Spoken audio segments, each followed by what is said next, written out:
देखिए माँ जी, जब तक आपकी तबीयत ठीक ना हो जाए तब तक आप जमीन पर ही सोना। मेरे पास यही एक काम नहीं बचा है कि आपके गंदे कपड़े धुलूं और बिस्तर साफ करूं। मुझे बहुत बदबू आती है। जब से आपका पेट खराब हुआ है आपने तो मेरी नाक में दम ही कर दिया। इस समय तो मुझे ऐसा लग रहा है जैसे मुझे उल्टी हो जाएगी। सुबह से 10 बार बेडशीट बदल चुकी हूँ, यही काम नहीं है मेरे पास। बहू बेटा से बोलकर मेरे लिए दवा मंगवा दे तो मैं ठीक हो जाऊंगी। अरे माँ जी, दवाई तो आ जाएगी लेकिन थोड़ा अपनी जीभ पर भी कंट्रोल कर लो।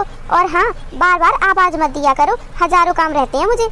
जमीन पर ही लेटना, बिस्तर पे नहीं। अब जा रही हूँ मैं। दादी, आप नीचे क्यों बैठी हैं? अब तो दादी आप बेड पर बैठ जाइए, मम्मा ने तो बेडशीट चेंज भी कर दी है। बेटा, मेरी तबीयत नहीं ठीक है, बार बार बिस्तर खराब हो जाता है। बेटा, जब तेरे पापा से दवा मंगवाऊंगी, खाऊंगी, तब ठीक हो जाऊंगी, तब बिस्तर में बैठूंगी। तेरी माँ और पापा को बहुत काम होते हैं बेटा, मैं उन्हें परेशान नहीं करना चाहती। बेटा, एक काम करेगी, जाकर अपनी मम्मी का फ़ोन ले आओ, मेरी ना अपनी बुआ से बात करवा दो। ठीक है दादी, लेकिन दादी कल तो बुआ घर पर आएंगी कुछ दिन रहने के लिए, मम्मी ने बताया था मुझे। अच्छा, रहने दे फिर, कल ही बात कर लूँगी तेरी बुआ से जब घर में आ जाएगी तब। दादी, मैं पापा को कॉल करके आपके लिए दवा मंगा दूँगी, फिर आप सही हो जाएंगी। ठीक है बेटा, जाओ, नहीं तो तुम्हारी माँ ने देख लिया तो तुम्हें डांट पड़ेगी।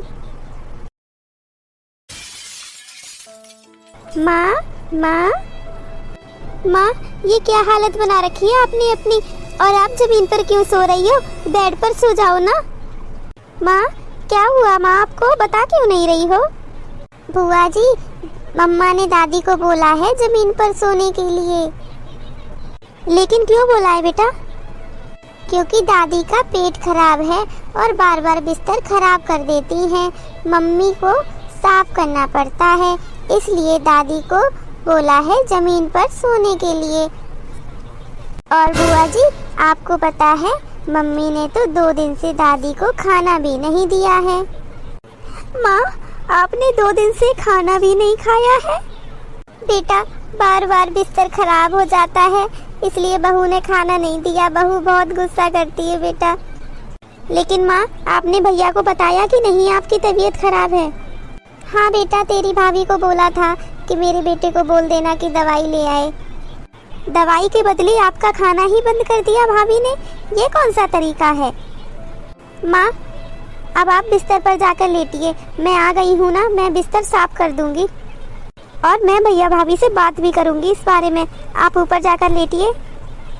जूही बेटा, तुम्हारे पापा कहाँ हैं? बुआ जी, पापा तो मौसी को बुलाने गए हैं नानी के घर, शाम को आएंगे। अरे दीदी, आप कब आई? मुझे तो पता ही नहीं चला। वो सब छोड़िए भाभी, पहले आप मुझे ये बताइए कि आपने 2 दिन से माँ को खाना क्यों नहीं दिया? वो दीदी, माँ जी की तबीयत ठीक नहीं थी तो इसलिए।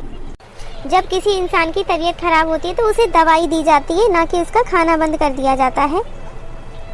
और माँ की तबीयत तो बहुत ज़्यादा खराब हो गई है, ना ही उनको दवाई दी गई है और ना ही उन्हें खाना दिया गया है।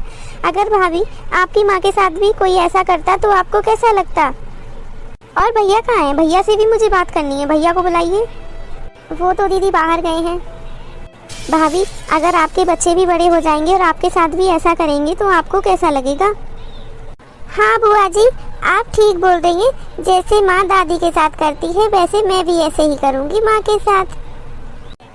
देखा भाभी आपने, जैसा बच्चा देखते हैं बड़े होकर वैसे ही वो भी करते हैं। क्या आप चाहती हैं आपके बच्चे भी आपके संग ऐसा ही बर्ताव करें जैसा आप मेरी माँ के साथ कर रही हैं? नहीं नहीं दीदी, मुझसे गलती हो गई, मुझे माफ़ कर दो। दीदी मुझे माफ़ कर दो, मैं बहुत शर्मिंदा हूँ अपनी गलती पर। दीदी, अब मैं माँ जी का बहुत ध्यान रखूँगी, आज के बाद आपको कभी भी शिकायत का मौका नहीं मिलेगा। मुझे माफ़ कर दो दीदी। रोइए मत भाभी, बस अपनी सास की सेवा करिए, यही पुण्य का काम है।